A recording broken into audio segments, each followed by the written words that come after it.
Rowan didn't sleep the night after the Iris doll vanished. Every creak in the old house sounded like a footstep. Every shadow seemed shaped like a tiny figure waiting to be noticed. At sunrise, he packed a bag and swore he'd never return. But when he tried starting his car, the engine clicked uselessly, as if something had quietly drained it dry. The road beyond the driveway shimmered in the morning light like a mirage. A feeling washed over him, thick, suffocating certainty that the house wouldn't let him leave until it was done with him. He forced himself back inside, unwilling but trapped. As he entered the hallway, a new sound joined the stillness, a faint, high-pitched humming, like children singing one long note. It grew louder near the den, and when Rowan pushed the door open, he found the source. The mirror above the fireplace was fogged, despite no heat in the room. Words were etched into the condensation from the inside, as though written by tiny fingers. I remember you. The humming swelled until it vibrated in his teeth. Ensur. Then the mirror flickered. Behind his reflection stood a row of dolls, porcelain, wooden, cloth, lined up in perfect formation. They weren't visible in the room behind him, only in the mirror.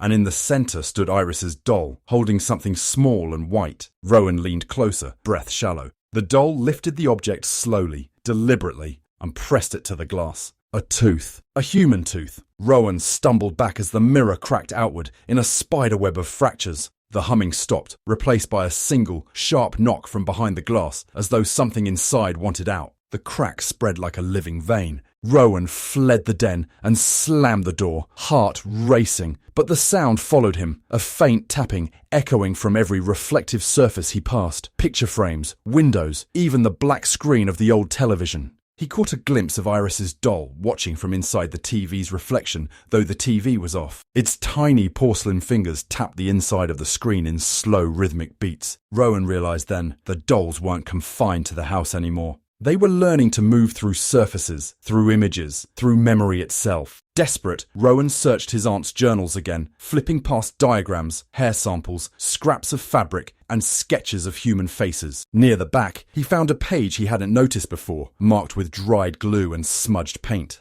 A soul poured into a vessel leaves an opening behind, his aunt had written. A doorway, a reflection can hold it, a reflection can release it. Rowan's stomach twisted. The dolls didn't just steal memories, they used reflections as bridges. A sudden crash echoed from upstairs. Rowan sprinted toward the sound. At the top of the staircase, the floor was littered with broken glass from the bathroom mirror. In the center of the shards stood a doll he'd never seen before, taller than the others, its porcelain skin painted with faint cracks like old scars. Its hands were stained with something dark and sticky, something that wasn't paint. The doll lifted its head slowly, and Rowan realized with horror that its face wasn't painted at all. It was molded from a real person's features, features he recognized from family photos in the hallway. His aunt. Not as she had been alive, but as she must have looked in the final moments before becoming a vessel herself. The doll raised its hand and pointed at him. A voice, not spoken, but vibrating through the floorboards and walls, whispered from everywhere at once.